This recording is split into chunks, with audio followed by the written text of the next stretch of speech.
Hello everyone, आज हम start कर रहे हैं हमारा टॉपिक डिफरेंशिएशन अंडर इंटीग्रेशन। इसके कुछ क्वेश्चंस मैं इससे प्रीवियस वीडियो में करा चुकी हूँ। आज हम नया क्वेश्चन देखते हैं। क्वेश्चन है तुम्हारा, evaluate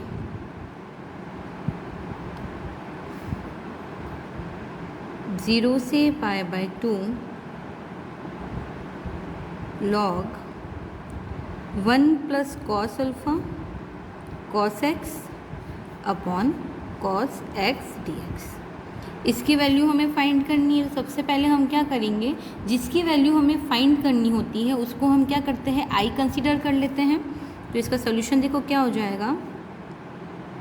late us consider I equal to 0 से pi by 2 log 1 plus cos alpha cos x upon cos x d x.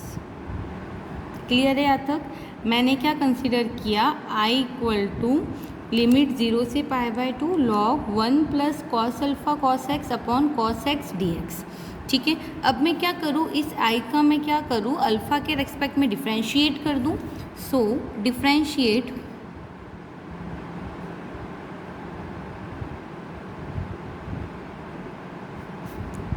With respect to alpha. इस आई का जब मैं अल्फ़ा के रेस्पेक्ट में देखो डिफ्रेंशिएट करूँगी तो ये मेरा क्या हो जाएगा, d I by d alpha equal to 0 से pi by 2।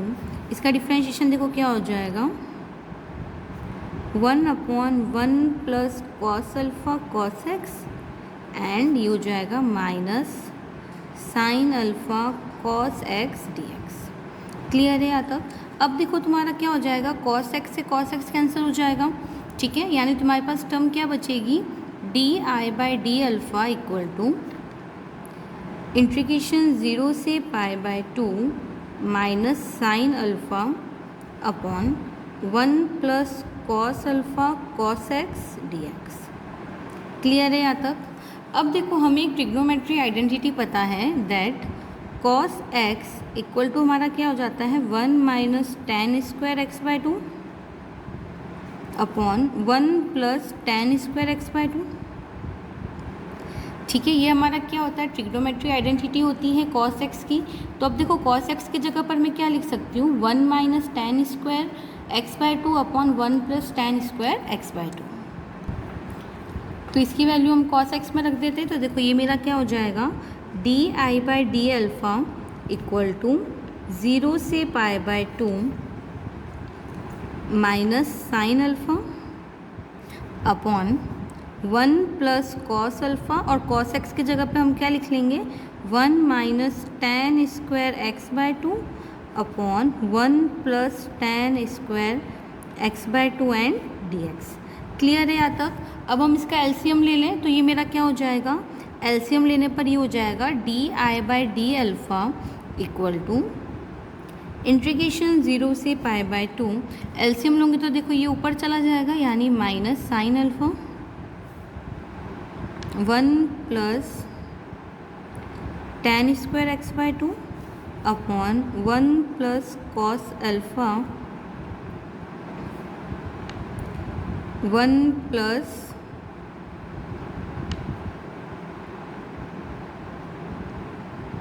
Tan square x by 2।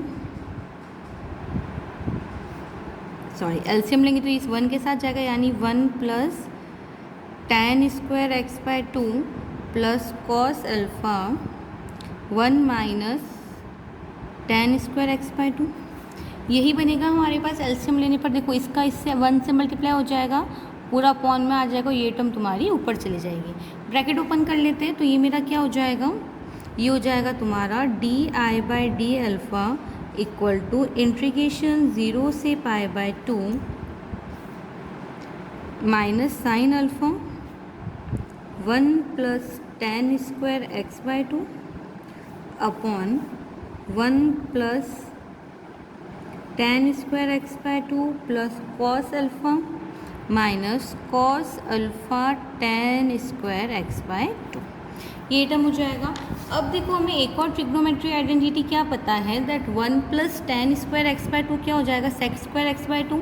क्यों? क्योंकि 1 + tan स्क्वायर थीटा मेरा क्या हो जाता है, सेक स्क्वायर थीटा। तो यहाँ पे लिख लो that 1 + tan square theta equal to sec square theta. That means 1 + tan square x by 2 is equal to sec square x by 2। तो अब इस टर्म को देखो मैं क्या लिख सकती हूँ, सेक स्क्वायर एक्स बाय 2 लिख सकती हूँ। तो देखो ये मेरा क्या हो जाएगा, ये हो जाएगा di/d α इक्वल टू इंटीग्रेशन 0 से π/2 minus sine alpha sec square alpha by 2, sorry x by 2।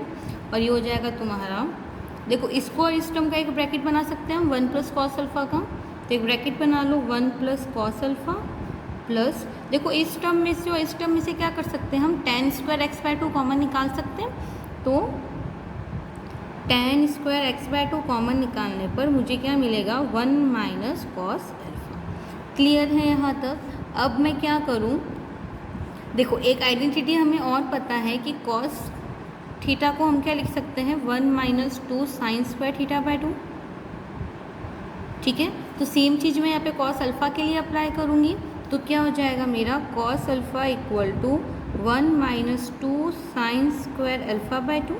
तो इसको यहाँ पे अप्लाई कर लेते हैं। तो ये मेरा क्या हो जाएगा, di/d alpha equal to integration 0 से π/2 minus sine alpha sec square x by 2 upon 1 + cos alpha plus tan square x by 2 1 minus, अब cos अल्फ़ा की जगह पे क्या लिख दूंगी, 1 - 2 sine square alpha by 2। Clear है यहाँ तक? अब ब्रैकेट ओपन कर लेते हैं। तो ये मेरा क्या हो जाएगा, di/d alpha equal to integration 0 से π/2 minus sine alpha sec square x by 2 upon, अच्छा इधर भी cos अल्फ़ा की वैल्यू में ये लिख सकती हूँ। तो लिख लो एक बार। तो हो जाएगा तुम्हारा 1 प्लस, एक और तुम्हारा फॉर्मूला होता है cos theta equal to 2 cos square theta by 2 minus 1, यानी cos अल्फ़ा को, और हम एक तो हम cos अल्फ़ा को क्या लिख सकते हैं, 1 - 2 साइन स्क्वायर अल्फ़ा बाय 2। एक cos अल्फ़ा को मैं क्या लिख सकती हूँ, 2 cos square alpha by 2 minus 1।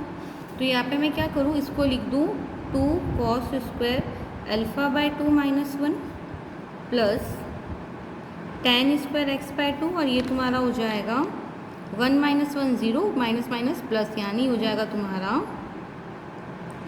2 sine square alpha by 2। Clear है यहाँ तक? ये देखो +1 - 1 आपस में कैंसिल आउट हो गया, यानी मेरे पास सिर्फ क्या बचेगा, di/d alpha equal to integration 0 से π/2 minus sine alpha sec square x by 2, इनमें सब में साथ में dx चलेगा, है ना, क्योंकि इंटीग्रेशन की बात कर रही हूँ मैं। चलो ये मेरा क्या हो जाएगा, देखो +1 - 1 तो आपस में कैंसिल आउट हो गया, है ना। तो सिर्फ क्या बचेगा तुम्हारे पास, 2 cos square alpha by 2 plus tan square x by 2 and 2 sine square alpha by 2। यहाँ तक बात क्लियर हुई? अब देखो मैं क्या करूँ, इन दोनों ही टर्म में से अगर मैं sign square alpha by 2 common निकालती हूँ, ठीक है, यानी जो डिनोमिनेटर वाला तुम्हारा जो टर्म है उसमें से मैं क्या कर रही हूँ, साइन स्क्वायर अल्फ़ा बाय 2 अगर मैं, sorry 2 sine square alpha by 2 अगर मैं कॉमन निकालती हूँ, तो देखो मेरा क्या होगा, ये हो जाएगा तुम्हारा इंटीग्रेशन 0 से π/2 2 sine square alpha by 2 common निकालने पर ये बचेगा तुम्हारे पास cos square alpha by 2 upon sine square alpha by 2, जो कि जब वापस मल्टीप्लाई करूँगी तो क्या हो जाएगा, साइन स्क्वायर अल्फ़ा बाय 2 से sine square alpha by 2 cut जाएगा, और वापस मुझे क्या मिल जाएगा, 2 cos square alpha by 2 plus ये तो तुम्हारा हो जाएगा tan square x by 2। Clear है यहाँ तक? अच्छा, अब हमें ये चीज़ और पता है, देखो कि तुम्हारा जो साइन थीटा होता है उसका फॉर्मूला तुम्हारा क्या हो जाता है, 2 sine square theta by 2 and cos square theta by 2, यही फॉर्मूला होता है। Sorry, 2 sine theta by 2 and 2 cos theta by 2, ये तुम्हारा साइन थीटा का फॉर्मूला होता है। तो यहाँ पे तुम्हारा देखो क्या गिवन है, साइन अल्फ़ा। तो इस फॉर्मूले को हम क्या कर सकते हैं, साइन अल्फ़ा के फॉर्म में भी लिख सकते हैं। तो ये तुम्हारा हो जाएगा sine alpha equal to 2 sine alpha by 2 and cos alpha by 2। तो इसको अब हम क्या लिख सकते हैं, ये हो जाएगा तुम्हारा -2 sine alpha by 2 cos alpha by 2 and sec square x by 2 dx। Clear है यहाँ तक?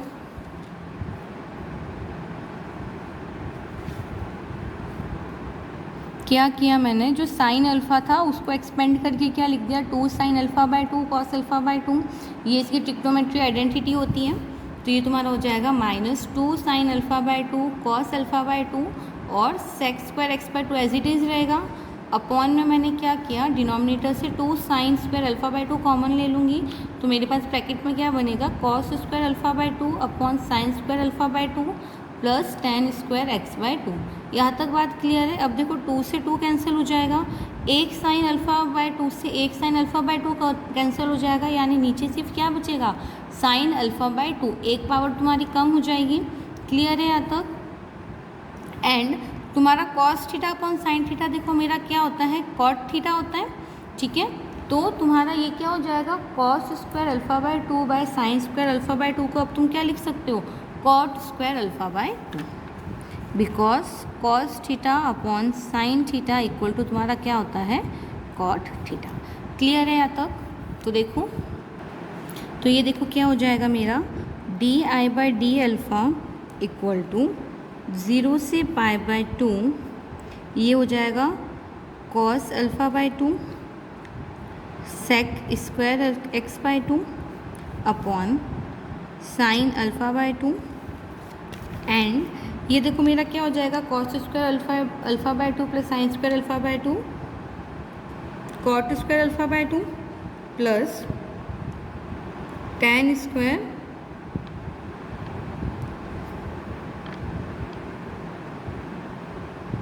X by 2। क्लियर है यहाँ तक? अब देखो क्या हो जाएगा मेरे पास, ये भी देखो तुम्हारा क्या है, कॉस अपॉन साइन का फॉर्म बन रहा है। तो इस पूरे टर्म को वापस हम क्या लिख सकते हैं, टेन अल्फ़ा बाई 2 लिख सकते हैं। तो ये मेरा हो जाएगा d I by d alpha equal to 0 से pi by 2 cot alpha by 2 sec square x by 2 upon cot square alpha by 2 plus tan square alpha by 2 tan square x by 2। Clear है यहाँ तक? अब हम क्या करें, देखो इसका डायरेक्ट इंटीग्रेशन तो हमारा हो नहीं रहा, तो हम अज्यूम कर लें। तो देखो ये मेरा हो जाएगा d I by d alpha equal to integration 0 से pi by 2 cot x by 2 sec square x by 2 upon cot square x alpha by 2 plus tan square x by 2।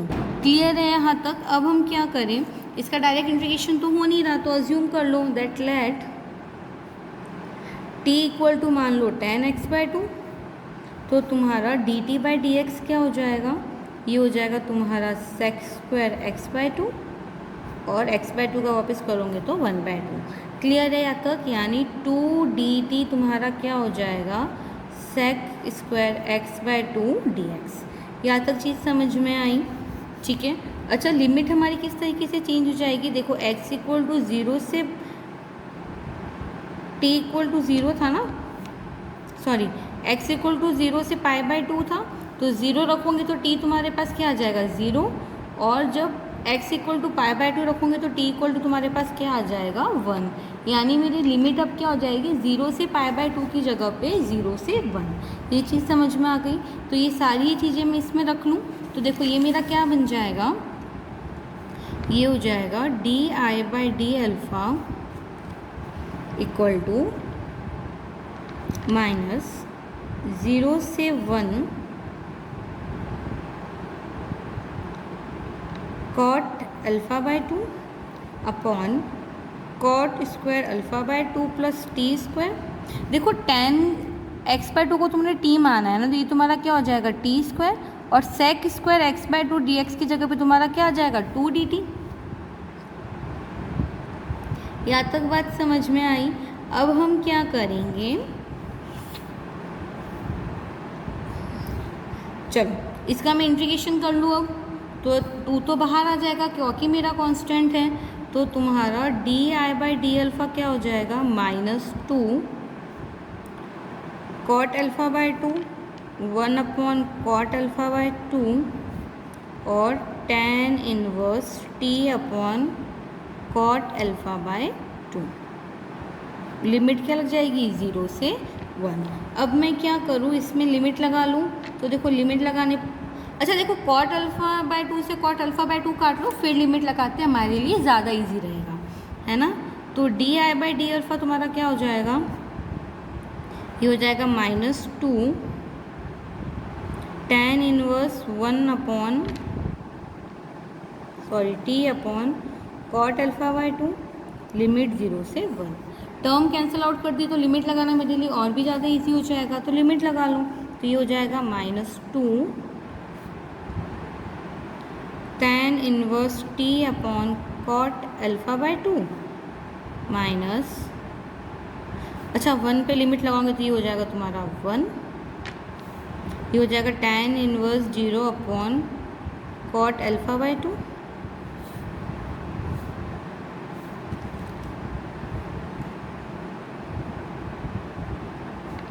यानी ये हो गया तुम्हारे पास d I by d alpha equal to -2 tan inverse tan alpha by 2 minus tan inverse 0। देखो tan inverse 0 तुम्हारा क्या हो जाएगा 0, tan इनवर्स से tan कट जाएगा, यानी क्या बचेगा सिर्फ अल्फ़ा बाय 2, यानी मेरे पास d I by d alpha की वैल्यू क्या बनेगी -2 अल्फ़ा बाय 2, 2 से 2 कैंसिल आउट हो गया, यानी माइनस अल्फ़ा। यहाँ तक चीज़ समझ में आई that d I by d alpha की वैल्यू मेरे पास क्या हो गई माइनस अल्फ़ा। अब मुझे क्या करना है, क्वेश्चन के अकॉर्डिंग आई की वैल्यू निकालनी है, तो मैं क्या करूँ, इसका इंटीग्रेशन कर दूँ with respect to alpha. So on integrating with respect to alpha, तो ये मेरा क्या हो जाएगा इंटीग्रेट करने पर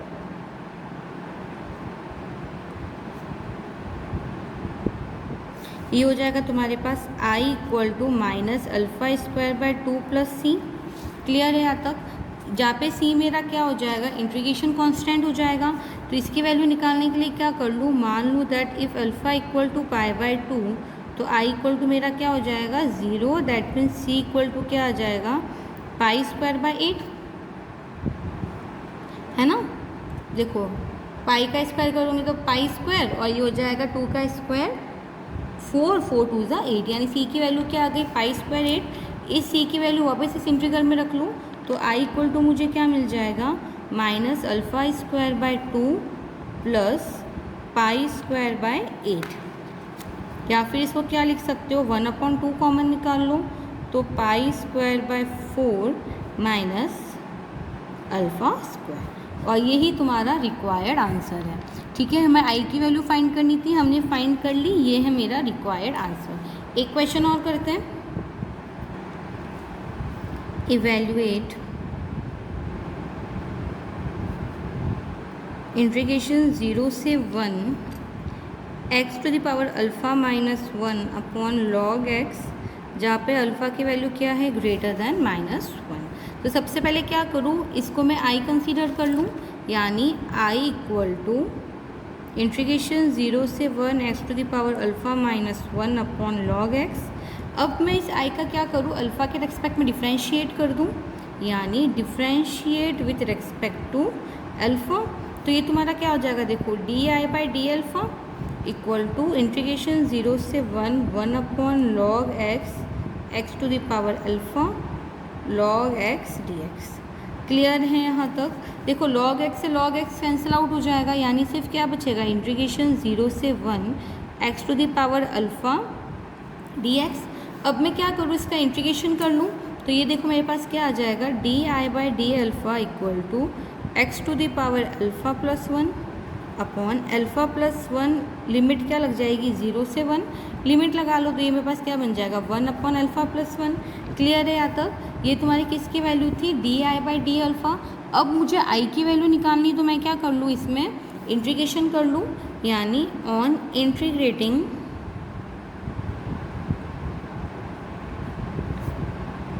विथ रेस्पेक्ट टू अल्फ़ा, तो ये मेरा क्या हो जाएगा, इंटीग्रेशन कर लूँ,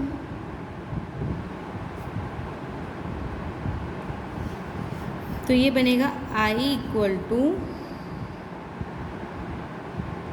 ये हो जाएगा log अल्फ़ा प्लस 1 प्लस सी। अब इस c की वैल्यू निकाल लूँ बाय यूजिंग कंडीशन,